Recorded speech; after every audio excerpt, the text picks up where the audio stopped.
Okay, so there is some brilliant stuff going up online in response to everyone being stuck at home.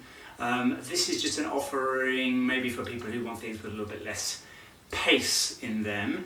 First thing I want to do is to show you something you can do if you're kind of stuck, curled up in front of a computer all day. So we're kind of tending to curl up like this, to curl our spines and to get a little short around our hips here. So this is about kind of opening that all up, and mostly based around a adapted version of a sun salutation. So first thing we're going to do is a roll down. Okay, so tucking my chin to my chest and then trying to sort of curve my spine forward, moving my hands towards the floor. Just show you this from a side view.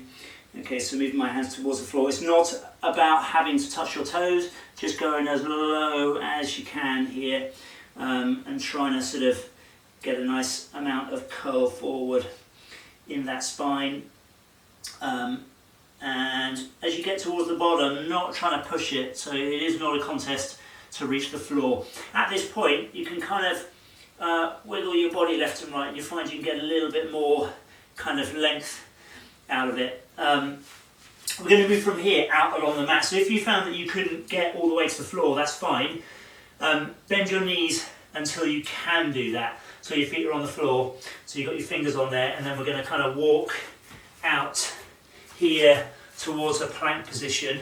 The plank, again, is not like vital at this point. If you just want to be out here with your knees on the floor, that's absolutely fine. This is just more about getting your body along the length of the mat. And then you're going to move your foot up, so we maybe start with our left foot, kind of coming up into this position here.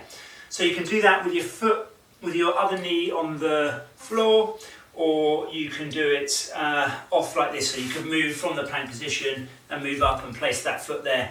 Either way, we're just trying to get into this position where we can get right hip nice and stretched. So moving from there up into a lunge kind of position here. Getting a nice stretch out. This stuff around here is really a matter about the order. It's maybe just getting used to doing some of these movements.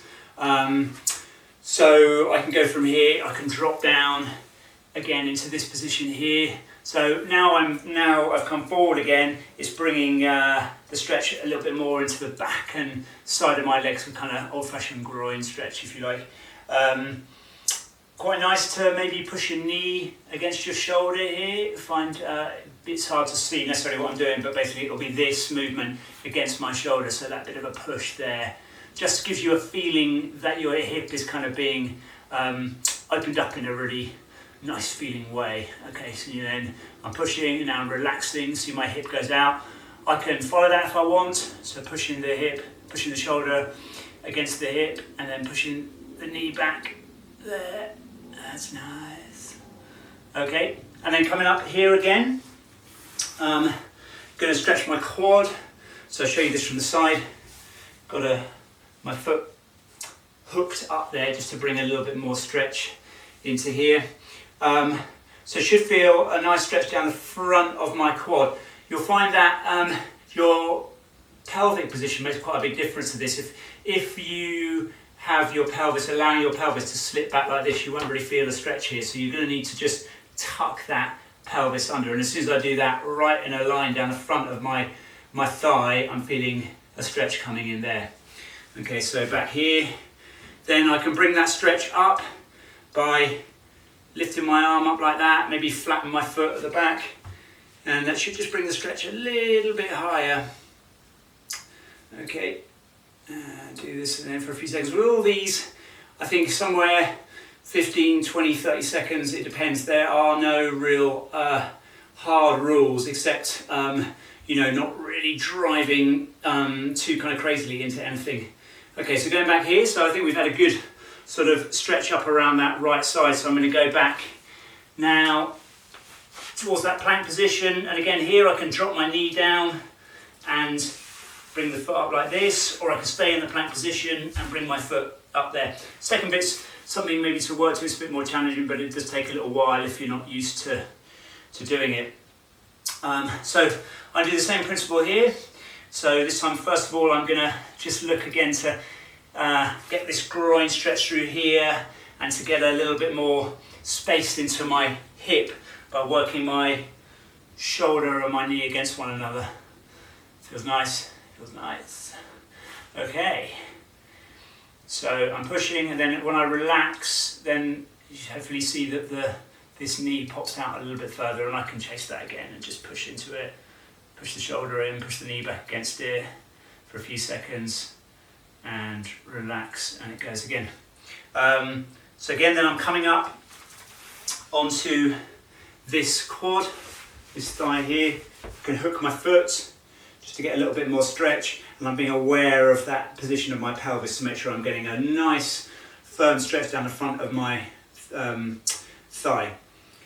So do that for 15, 20, 30 seconds, and when I finish with that, I'll put the foot flat again, so putting the foot flat there, and then coming up with the arm. Now with all these, if you're not used to this, it can feel a little bit unstable, like you're going to kind of start to fall. So absolutely no problem with holding on to something like this, because this is just trying to get a sense of opening your body. So especially in this position, we're really working against that kind of hunched, sat laptop kind of position. From here, we're going to go back towards a plank position, and then going to drop down and try and move the spine again in a sort of opposite way to the way it is when you're seated on your chair at your computer. So this is moving, it's kind of Sphinx or Cobra type position, so moving from flat, pushing up here, and then just stretching up. Just going into a kind of comfortable position, trying to get movement in here. We're not trying to slam our vertebra together too aggressively. So all the weight now is coming, or of my body's coming through my arms. So just doing a few of these. Just maybe trying to feel where it's kind of blocked, and just sort of allowing the weight of your body to sort of slip through, and see if you can just ease up any bits that are tighter than others. So let's do another 3 of those. This.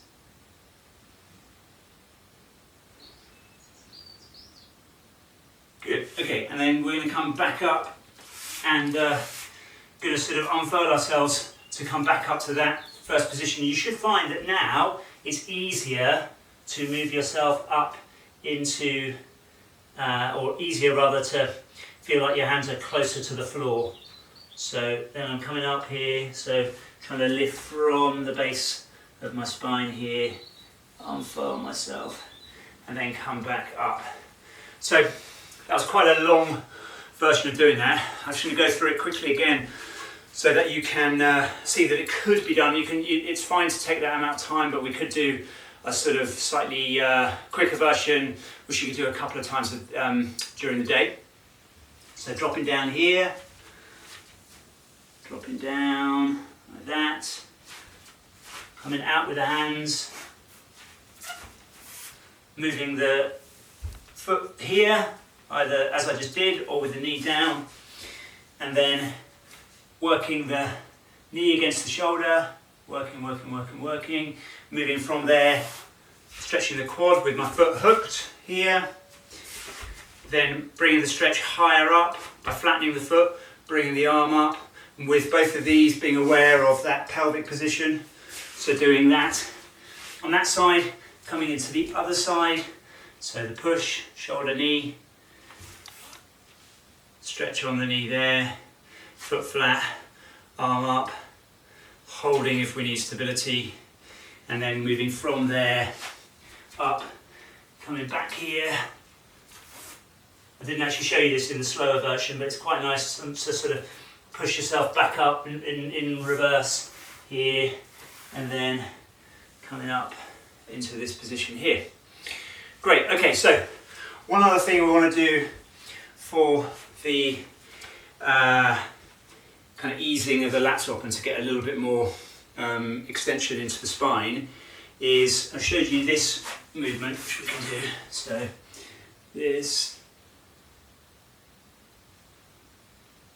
Okay, and then secondly, it's taking a roller and popping it just on the top part of your spine where your spine is connected to your ribs, so not your neck, like this, and then lifting up so your bum's off the floor, and then just one arm at a time, just kind of reaching over and just getting some movement through the arm. So my arm's coming up.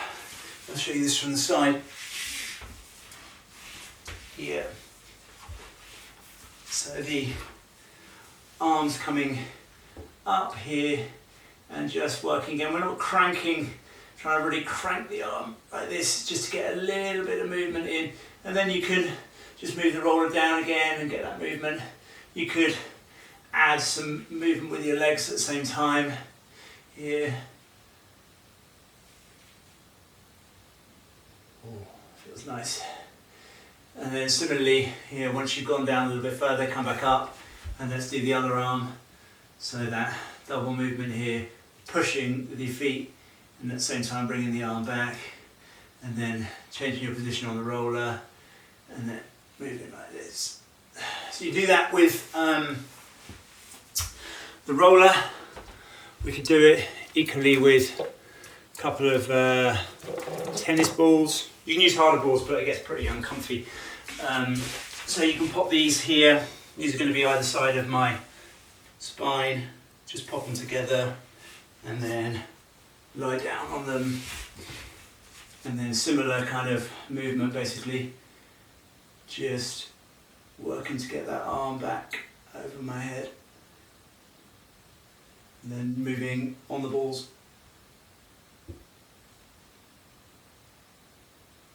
Like so. Okay, brilliant. Well, any suggestions or adaptations? Greatly appreciated. Love to hear that. Thanks very much.